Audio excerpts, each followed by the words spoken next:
नमस्कार, आप देख रहे हैं प्राइम टीवी न्यूज। मैं हूं श्रुति। यूपी की कुछ खास खबरों के साथ। राजधानी लखनऊ में साइबर अपराधियों के आतंक का सिलसिला बदस्तूर जारी है और पुलिस महकमा उनके सामने नतमस्तक नजर आ रहा है। आए दिन बेखौफ अपराधी भोली भाली जनता के अकाउंट से मोटी रकम उड़ा रहे हैं। एक बार फिर ऐसे ही बेखौफ अपराधियों ने छात्र के अकाउंट से हजारों की नकदी पार कर दी। सेलफोन पर रकम निकले जाने का मैसेज आने से पीड़ित के होश उड़ गए।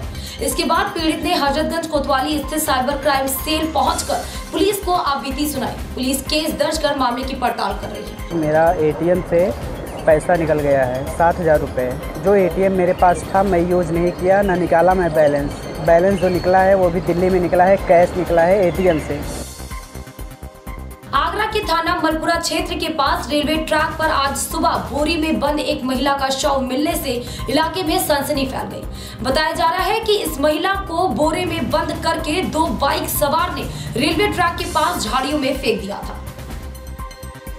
वहीं रेलवे ट्रैक के पास ही गांव के कुछ लोगों ने देखा तो इसकी सूचना पुलिस को दी। पुलिस ने शव को कब्जे में लेकर पोस्टमार्टम के लिए भेज दिया है।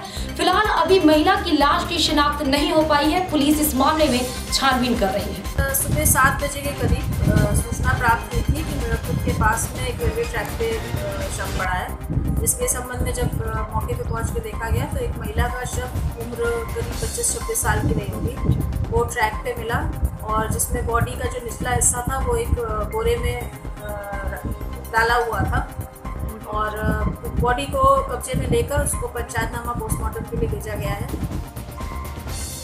आगरा के थाना एतमाछौला इलाके में एक पीड़ित को घर के बाहर गाली दे रहे पार्षद को मना करना महंगा पड़ गया। इतना ही नहीं, घर में घुसकर लाठी डंडे से मारपीट भी की, जिससे पीड़ित सहित 3 अन्य सदस्य घायल हो गए।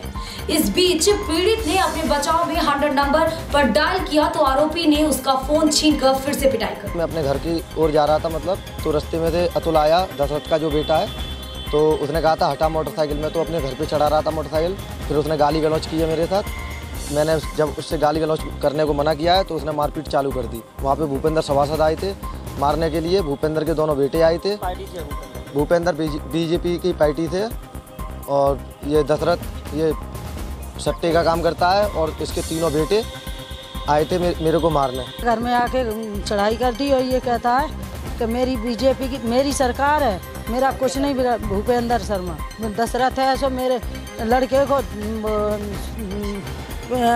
चौथ मांगने आता है, सट्टे का काम करता है और घर में आके मारपीट की है।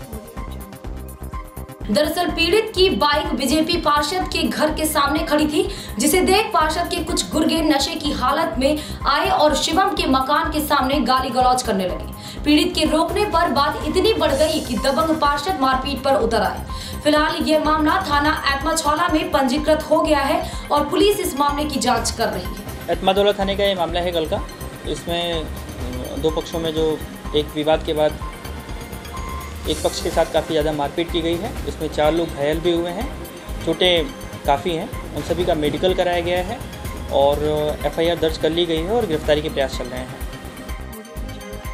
पीएम मोदी की महत्वाकांक्षी योजना स्वच्छ भारत मिशन औरैया में दम तोड़ती नजर आई। सबसे ज्यादा चौंकाने वाली बात यह है कि सूबे के वर्तमान मुख्यमंत्री से सफाई का इनाम लिए बैठे जनपद के अधिकारी के कार्यालय के ठीक पीछे मौजूद गांव में अभियान की धज्जियां उड़ रही हैं। हमारे पास सियानी बच्चियां हैं, हम बाहर लेके कहाँ जाएं। बाहर भी परेशानी है, आजकल लड़का ऐसे हैं कि बाहर परेशानी तो मिलती है जाने में। और सबसे बड़ी समस्या ये है कि हम कहाँ अभी तो चले जाएं, लेकिन चौमासे में कहाँ जाएंगे लेटरिन। और प्रधान ने साला पैसा निकाला खा लिया लेटरिन, कहाँ जाए सर। हमारा आदमी तलक नहीं है जो हम जाएं और कहाँ हम जाएं, कहाँ लें, कहाँ से बनवाएं। मजदूर आदमी है, हमारी खेती भी नहीं है साफ। हाथ में लोटा लिए खेतों की तरफ जाने वाली ये महिलाएं खेत में जाने को मजबूर हैं, क्योंकि कागजों पर तो शौचालय बन रहे हैं लेकिन जमीन पर नहीं उतर रहे हैं। हर साल ग्राम प्रधान शौचालय के नाम पर लाभार्थियों के रुपए निकाल लेता है। इस मामले की शिकायत ग्रामीणों ने जिलाधिकारी, एसडीएम समेत कमिश्नर समेत मुख्यमंत्री तक को लिखी, लेकिन कोई कार्रवाई नहीं हुई। मेरे पास अभी कोई शिकायत नहीं आई है और गांव पंचायत इटाहा में एक विकासखंड भाग्यनगर में है 116 शौचालयों का पैसा यहाँ से भेजा गया है। इसमें से लगभग 58 पूर्ण है, बाकी पर निर्माण कार्य चल रहा है और गांव अभी ODF नहीं है, इसमें भी और आवश्यकता है, जो कि लाभार्थियों के खाते मंगाए गए हैं, उनको पैसा सीधे दे दें। अगर शौचालय नहीं बने हैं या पैसा निकल गया है, हालांकि हमारे यहाँ जो DPC हैं वो रेगुलरली गांव में जाते हैं और उसको सत्यापित करते हैं, लेकिन फिर भी आपने कहा तो मैं एक बार पुनः सत्यापित कराने में जाना। बागपत में महिलाओं और युवतियों से छेड़छाड़ कर रहा एक पुलिसकर्मी को भारी पड़ गया। छेड़खानी से नाराज ग्रामीणों ने पुलिसकर्मी को घेर लिया और चप्पलों से पीटकर छेड़खानी करने की सजा दे दी। बागपत के सरूरपुर गांव के पास पुलिस वाले ने गांव की महिलाओं से छेड़खानी की और जब उन्होंने विरोध किया तो ये मारपीट और गाली गलौज पर उतर आए। विरोध में महिलाओं और युवतियों ने शोर मचा दिया। ग्रामीणों ने फिर चप्पलों से इस पुलिस वाले की पिटाई कर दी। इस मामले में SSP बागपत आशीष श्रीवास्तव ने बागपत कोतवाल को जांच सौंपी है। संबंध में कब का वीडियो और किस जगह का वीडियो है, जैसा कि आप लोगों ने बताया है, शायद थाना बागपत कोतवाली का वीडियो है। तो इस संबंध में मैंने ये वीडियो थाना बागपत कोतवाली को भेज करके जांच के लिए बता दिया है। यदि ये घटना यहाँ की है तो वादी और वादनी को बुला करके उनसे तहरीर ले करके जो भी व्यक्ति है उसके खिलाफ कार्रवाई की जाएगी। इस प्रकार की घटना की पूरी तरह से निंदा की जाती है। कुशीनगर जिले के बिशनपुरा थाने के अंतर्गत ठाड़ी भार में कुछ अराजक तत्वों ने भगवान शिव की मूर्ति को पूरी तरह से क्षतिग्रस्त कर दिया है। इसके पहले भी कुछ और तत्वों ने छठ घाट की वेदी को तोड़ दिया था। सूचना पर पहुंचे तमकुही CO RK तिवारी ने कहा कि मामले की छानबीन हो रही और जो भी दोषी पाया जाएगा उस पर कार्रवाई की जाएगी। के अंतर्गत एक स्थान है ठाड़ीवार, यहाँ पर सूचना मिली है, हम लोग मौके पर पहुंचे हैं। इससे पहले जो घटना हुई थी उसमें 4 लोगों को उठाया गया था, उनसे पूछताछ की गई थी। पूछताछ के दौरान जानकारी मिली थी कि वो जो भी दारू पी के या शराब पी के जो भी आए थे उनसे विशेष जानकारी नहीं मिल पाई। लेकिन इस बार जब देख रहे हैं घटना, इस घटना का असर पे यहाँ पे शिव भगवान की मूर्ति को क्षतिग्रस्त करने की कोशिश की गई है। इसकी जांच की जा रही है। इसके बाद दबिश दी जाएगी और फिर कार्रवाई की जाएगी। लखनऊ पुलिस ने 2 ऐसे लुटेरों को गिरफ्तार किया है जो चलती ट्रेनों में यात्रियों को निशाना बनाकर उनके कीमती मोबाइल लूट लिया करते थे। इन लुटेरों की वजह से 2 यात्रियों को अपनी जान भी गंवानी पड़ी और कई यात्री घायल होकर हॉस्पिटल पहुंच गए। पुलिस ने इनके पास से 1 लाख कीमत के मोबाइल फोन और 5700 रुपए भी बरामद किए हैं। लखनऊ में चारबाग रेलवे स्टेशन के इर्द गिर्द पिछले कुछ समय से एक ऐसा गिरोह सक्रिय था। शातिर गिरोह हाथों में डंडा लिए रहता है और जैसे ही ट्रेन क्रॉसिंग के पास पहुंचती है तो यात्रियों के हाथों पर डंडे से वार कर उनके मोबाइल लूट लिया करते थे। शिकायत के बाद जांच में जुटी GRP पुलिस ने शुक्रवार को गिरोह के सरगना दीपक को उसके साथी देवेंद्र के साथ धर दबोचा। ये 2 चोर हैं 19-20 साल के, एक दीपक वर्मा और दूसरा देवेंद्र।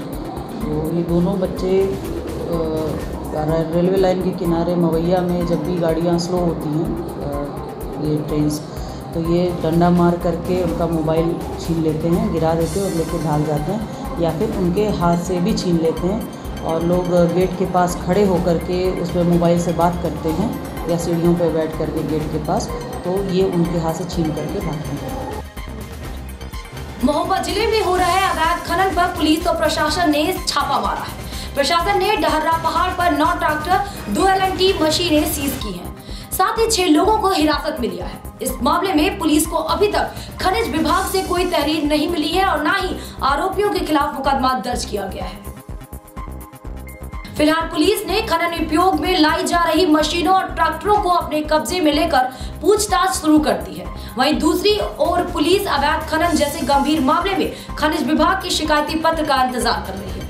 बार बार कंप्लेंट आ रहा है। कल भी ऐसे कंप्लेंट आया, कोतवाली थाना से फोर्स गए थे, SDM खनिज अधिकारी के साथ गए थे। इसमें 9 ट्रैक्टर 2 पोकलैंड उसी एरिया से रिकवर हो गई, पकड़ा है, अभी कस्टडी में है। 6 आदमी का भी अभी अरेस्ट हो गई, अभी मुकदमा दे रहा है। मुकदमा होने के बाद मैं अरेस्ट बोलूँगा। अभी कस्टडी में खनिज अधिकारी से कंप्लेंट मिल करके इन्हीं के खिलाफ मुकदमा लिख करके इनके खिलाफ कार्रवाई करें। मथुरा में आर्थिक तंगी के चलते एक पत्नी अपने पति का इलाज नहीं करा पा रही है। आज रिक्शा में लेकर जिलाधिकारी कार्यालय पहुंची पत्नी ने पति का इलाज कराने की गुहार लगाई।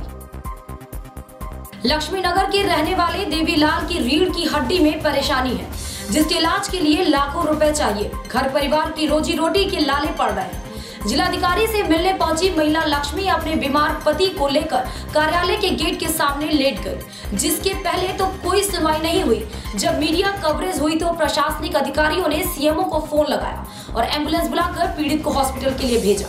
इनकी रीढ़ की हड्डी में जाकर यहाँ परेशानी है, इनकी रीढ़ की हड्डी के नस ब्लॉक है, इन पर उठा नहीं चला जाता है, कुछ नहीं होता है।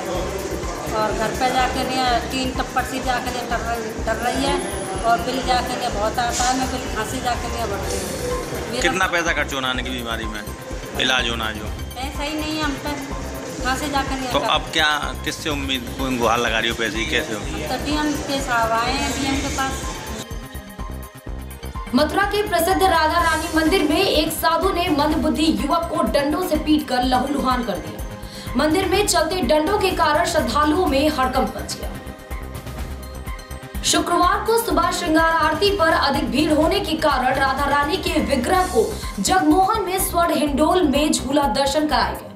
तभी मंदिर परिसर में बैठे साधु भूरा ने कस्बे के मंदबुद्धि युवक कमल से किसी बात पर कहासुनी हो जाने के बाद साधु ने युवक पर डंडों से हमला कर दिया। श्रद्धालुओं ने मंदिर परिसर में झगड़े की वीडियो बनाकर सोशल मीडिया पर वायरल कर दिया। वीडियो वायरल होने पर पुलिस ने मंदिर में झगड़ा करने वाले साधु की तलाश शुरू कर दी।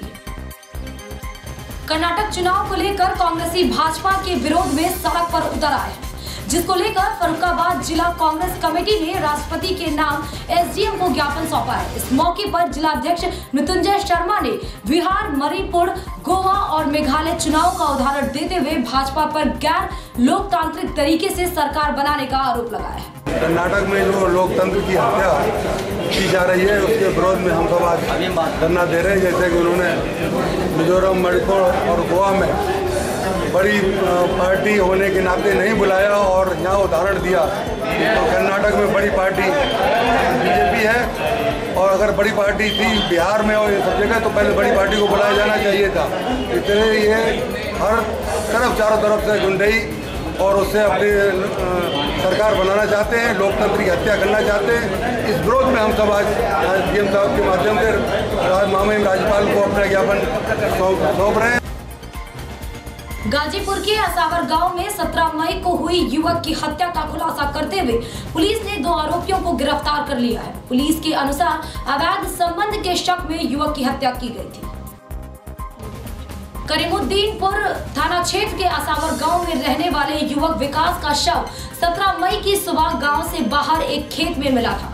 युवक की धारदार हथियार से मारकर हत्या कर दी गई थी। मामले की तफ्तीश में जुटी पुलिस ने हत्या के आरोप में असावर गांव के 2 लोगों को गिरफ्तार किया है। उन लोग प्रोग्राम प्लान बना के आए, इसको रात में घर के बाहर बुलाए और चाकू से मार के इनको मार दिया। जाते समय चाकू और कुछ चीज़ें लोग छुपा दिए और जो मृतक का मोबाइल वो साथ में ले गए। इन्वेस्टिगेशन में इन दोनों लोगों का गिरफ्तारी भी हो गई और साथ में जितने भी सामान थे, रक्त रंजित जो कपड़े थे एक्यूज के, वो जो मृतक के मोबाइल जो लोग ले गए थे वो, और जो आधा कत्ल था जो चाकू, वो भी पुलिस द्वारा बरामद की गई है। अब इन दोनों को जुडिशियल रिमांड में भेजा जा रहा है, इसके बाद आवश्यक कार्रवाई की जाएगी। गाजीपुर में एक ठेकेदार की धमकी का ऑडियो वायरल हुआ है। गाजीपुर के एक दबंग ठेकेदार ने पीडब्ल्यूडी के जूनियर इंजीनियर को फोन पर धमकी दी है। ठेकेदार ने जेई को फोन पर भद्दी गालियां देते हुए जान से मारने की धमकी दी है। ठेकेदार ने जेई को भुगतान का बिल न बनाने को लेकर फोन पर धमकी दी है। पीड़ित जेई ने एसपी को शिकायती पत्र देकर कार्रवाई की मांग की है। बताया जा रहा है कि गाजीपुर लोक निर्माण विभाग के CD1 यूनिट में तैनात जेई संदीप कुमार को फोन पर ठेकेदार मनोज राय ने धमकी दी। माँ बहन की गाली, गले से गला दबा के मारने की धमकी और तुमको नौकरी नहीं करने देंगे, इस तरह की धमकियाँ देना। और इसमें अगर रिजेक्ट होने के बाद बिल बनाना, मैं बिल बना दूंगा और मैं ही फंस जाता, तो मैं बिल बनाने मतलब अपनी नौकरी दे दूं। और भद्दी गालियाँ, हर तरह की गालियाँ, 11 मिनट की वीडियो ऑडियो क्लिप है। कर्नाटक चुनाव की सियासी राजनीति को लेकर विपक्षियों ने देश भर में प्रदर्शन शुरू कर दिया है। शुक्रवार को सैकड़ों की संख्या में कांग्रेसियों ने एक मानव श्रृंखला बनाकर बीजेपी के खिलाफ जमकर प्रदर्शन किया। प्रदर्शनकारियों ने इस दौरान मोदी, अमित शाह के मुर्दाबाद के नारे भी लगाए। वहीं मानव श्रृंखला बनाते हुए कार्यकर्ताओं अपने शरीर पर तख्तियां टांगे रहे जिसमें लिखा हुआ था लोकतंत्र की हत्या बंद करो, कर्नाटक में विधायकों की खरीद फरोख्त बंद करो। कांग्रेस नेता हरप्रकाश अग्निहोत्री ने बताया कि कर्नाटक चुनाव में लोकतंत्र का गला घोटा गया है, उसके लिए राज्यपाल जिम्मेदार है। इस तरीके से बीजेपी को सरकार बनाने के लिए आमंत्रित करना संविधान का गला घोटना है। वहाँ का राज्यपाल गुजरात का मंत्री रहा है, मिनिस्टर रहा है। अमित शाह और नरेंद्र मोदी के इशारे पर ये जो निर्णय लिया गया है, आज पूरे देश में कांग्रेस का कार्यकर्ता सड़कों पर है, आंदोलन कर रहा है, लोकतंत्र और संविधान के साथ छेड़छाड़ करने का विरोध कर रहा है। आज कानपुर महानगर कांग्रेस कमेटी का कार्यकर्ता सड़कों पर मानव श्रृंखला बना करके इस सुभाष चंद्र जी की प्रतिमा मेस्टन रोड में धरना दे करके इस अलोकतांत्रिक राज्यपाल का विरोध करने का काम कर रहा है। महोबा में कबरई थाना पुलिस को बड़ी सफलता हाथ लगी है। कानपुर से चोरी की गई 23 बाइकों को महोबा पुलिस ने बरामद किया है। साथ ही बाइक चोर गैंग के 2 सदस्यों को गिरफ्तार कर लिया है, जबकि गैंग के 2 सदस्य भागने में सफल हो गए। एसपी ने फरार आरोपियों की गिरफ्तारी के लिए टीम गठित कर दी है। गैंग का खुलासा करने वाली टीम को एसपी ने 5-5 हजार रुपए का पुरस्कार भी दिया। आज महोबा पुलिस का बढ़िया सफलता मिला। इसमें ऐसे 2 आदमी का चंद्रपान अली मोहम्मद 2 का अरेस्ट हो गई। उस पर 23 व्हीकल ऑलरेडी ये पहले ये केस में वांटेड था। उनका अरेस्ट करने के समय, उनसे पूछताछ करने के समय इतनी गाड़ी आया इधर उधर, ये कानपुर से चोरी करके पार करके रखा है इधर। अभी भी पूछताछ चल रहा है। इसी गैंग में टोटल 5 का नाम आ रहा है, उसमें 2 का अरेस्ट हो गई, 1 जेल में भी है, रिमेनिंग 2 अभी जेल के बाहर है। उनका जल्दी अरेस्ट करेंगे।